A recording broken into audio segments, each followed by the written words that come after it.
हनुमान जी सभी देवों में ऐसे देवता हैं जो अपने भक्तों के द्वारा प्रसन्न करने पर बहुत जल्द खुश हो जाते हैं। भक्तों के हर कष्ट को बस नाम लेने से ही हर लेते हैं भगवान हनुमान। भगवान हनुमान आज भी इस पृथ्वी पर जीवित स्थिति में भ्रमण करते हैं। पर क्या आप जानते हैं कि पवन पुत्र बजरंगबली के जीवन में कुछ ऐसे रहस्य हैं जिनके बारे में शायद आपको नहीं मालूम होगा। आइए आज की इस वीडियो के जरिए हम जानते हैं उनके जीवन के कुछ रहस्यमयी बातों को। पहली, हनुमान जी के गुरु। हनुमान जी मातंग ऋषि के शिष्य थे। वैसे तो हनुमान जी ने कई लोगों से शिक्षा ली थी। सूर्यदेव और नारद जी के अलावा इन्होंने मातंग ऋषि से भी शिक्षा दीक्षा ली थी। कहते हैं मातंग ऋषि के आश्रम में ही हनुमान जी का जन्म हुआ था। ऐसी मान्यता है श्रीलंका के जंगलों में मातंग ऋषि के वंशज आदिवासी से हनुमान जी प्रत्येक 41 साल बाद मिलने आते हैं। दूसरी, हनुमान जी और भगवान राम के बीच का युद्ध। हनुमान जी ने अपने प्रभु राम के साथ युद्ध भी किया था।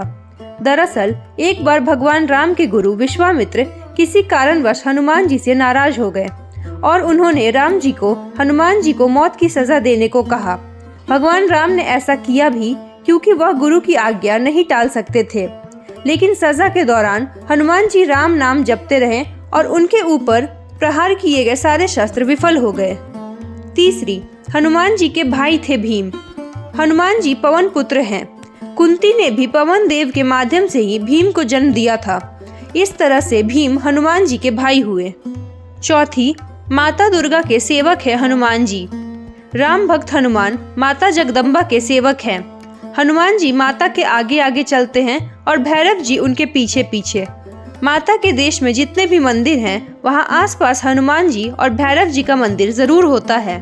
पांचवी, पहली रामायण हनुमान जी ने लिखी।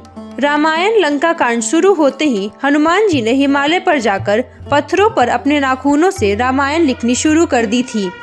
जब रामायण लिखने के बाद वाल्मीकि जी को यह बात हिमालय जाने पर पता चली तो वह हिमालय गए और वहां पर लिखी रामायण पढ़ी मिली। छठी, कैसे पड़ा नाम हनुमान। अपनी ठोड़ी के आकार के कारण से इनका नाम हनुमान पड़ा। संस्कृत में हनुमान का मतलब होता है बिगड़ी हुई ठोड़ी। सातवीं, प्रमुख देव हैं भगवान हनुमान। हनुमान जी 4 कारणों से सभी देवताओं में श्रेष्ठ हैं। पहला कारण यह है कि सभी देवताओं के पास अपनी शक्तियां हैं। हनुमान जी के पास खुद की शक्ति है। वे खुद की शक्ति से संचारित हैं। दूसरा कारण, शक्तिशाली होने के बावजूद ईश्वर के प्रति समर्पित हैं। तीसरा कारण, वे अपने भक्तों की सहायता तुरंत ही करते हैं। और चौथा कारण, वे आज भी ससरिक हैं। 8वीं, हनुमान जी पिता भी हैं।